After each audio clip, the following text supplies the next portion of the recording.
자, 내란 특검에서 노상원 메모지를 추가 확보를 하고 있는데요. 안에 있는 내용이 너무나 살벌해서 간첩 용어. 사실 예비 살인죄를 적용하려고 지금 보고 있다고 합니다. 하나하나씩 더듬어 볼게요.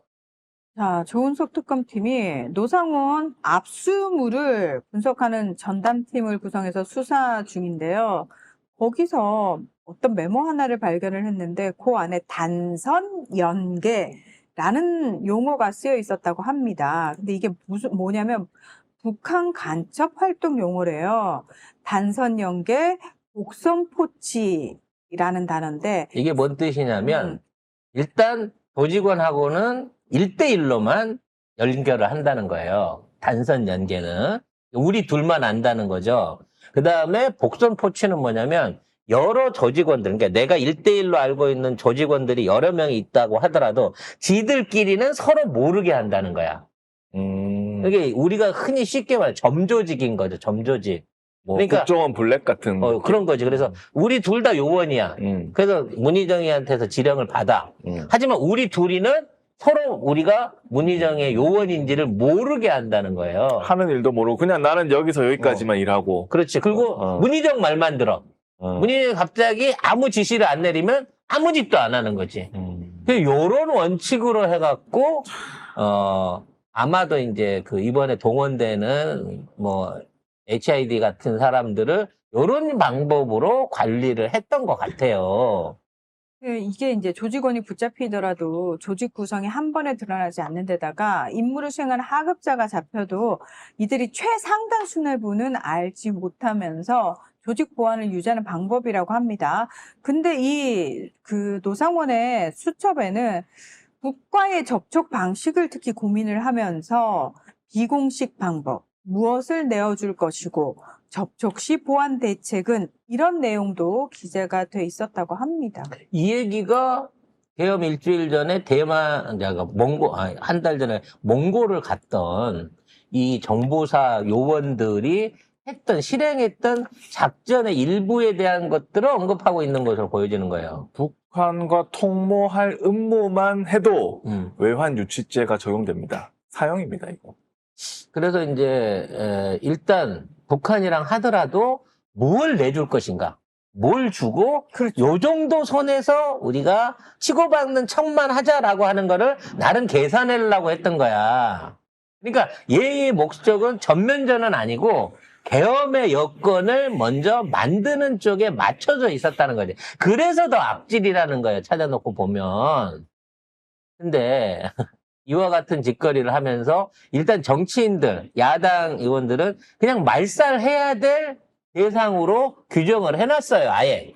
실미도. 그래서 실미도에서 사살한 이 새끼 영화를 너무 본 거 아니야? 실미도 거기 가면 지금 조개구이집이 바로 실미도 건너편에 쭉 다 깔려갖고 있는데 해수욕장이 있고 거기로 사람들을 끌고 와갖고 사살을 하겠다라는 게 이게 뭔 소린지 모르겠어요. 그러니까 수거 대상 처리 방안으로 일반 전초, GOP 선상에서 피격, 비무장지대, DMZ 공간, 바닷속, 연평도 등 무인도, 민통선 이북 등을 적어뒀다고 합니다. 특히 여기서 죽인다는 거죠. 네, 연평동 이송과 관련해서는 민간 대형 선박 등을 이용해 이송한 뒤에 집행 인원은 하차하고 실미도 하차 뒤 이동 간 적정한 곳에서 폭파.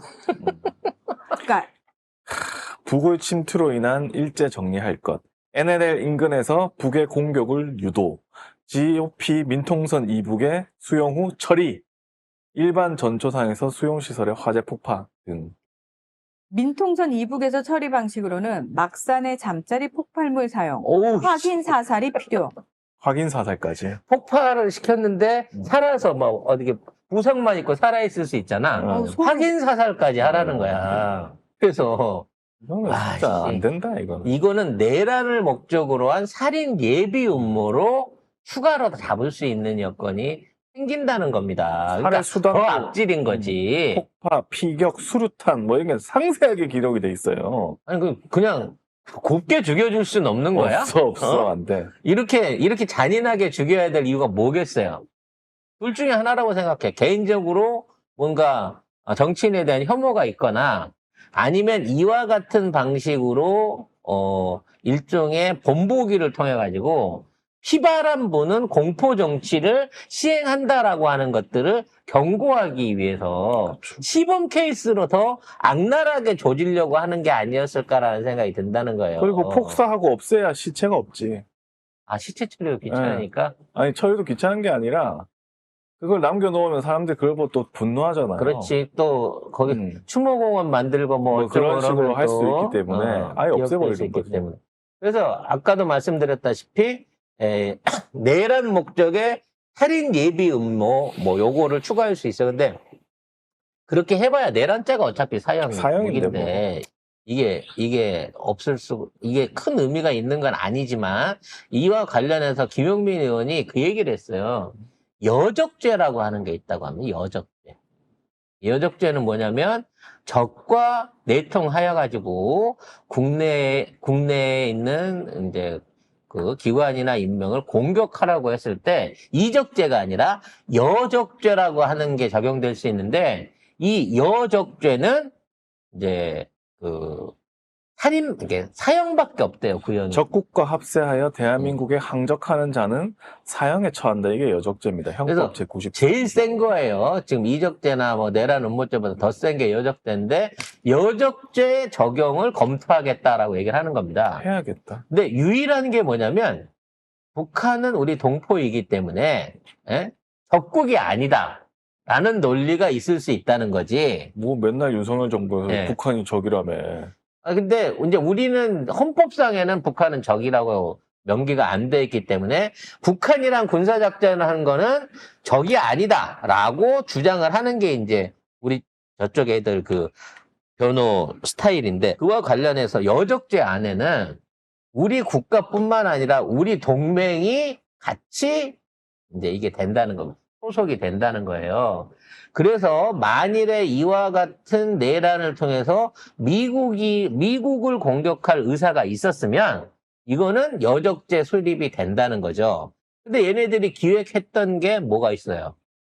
미군과 한국군이 같이 주둔하는 부대에 미군이 상하게끔 해갖고, 미군을 공격해갖고, 미군 사상자를 내서 미국의 개입을 유도한다라고 하는 작전 계획이 이 안에 들어있었잖아. 네. 그러니까 이게 여적죄 검토가 가능하다는 거죠.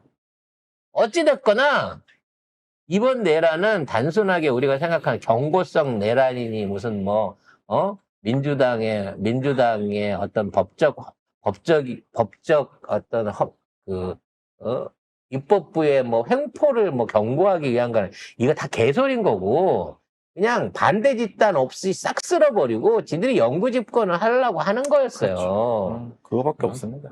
그리고 이런 대범한 작전은 윤석열 대가리 하나에서 나올 수가 없어. 이거는 진짜 국제적인 어떤 연결고리와 커넥션이 필요한 거고 그런 커넥션 중에 제일 쉽게 받을 수 있는 게 일본이었고 그 다음에 미국까지 생각한다고 보면 미국과 일본에서 그나마 나름 교세를 크게 펼치고 있던 통일교가 애초에 이런 내란 음모를 수립하는 데 있어서 시작 단계에서부터 한 몫을 장악하고 있었던 건 아닐까라고 하는 의혹이 더 커진다는 겁니다. 그러니까 아마 신천지나 그 김정한 개독 같은 경우, 빤스 목사 정광훈 같은 경우에는 지금 통일교가 하려고 했던 또는 통일교가 할 수 있었던 어떤 내란 음모 이 안에 이걸 비교해 보면 잔챙이 같아, 잔챙이. 그래서 통일교를 이렇게 이번 김건희 특검이 세게 파고 있는 게 아닌가라는 생각이 듭니다.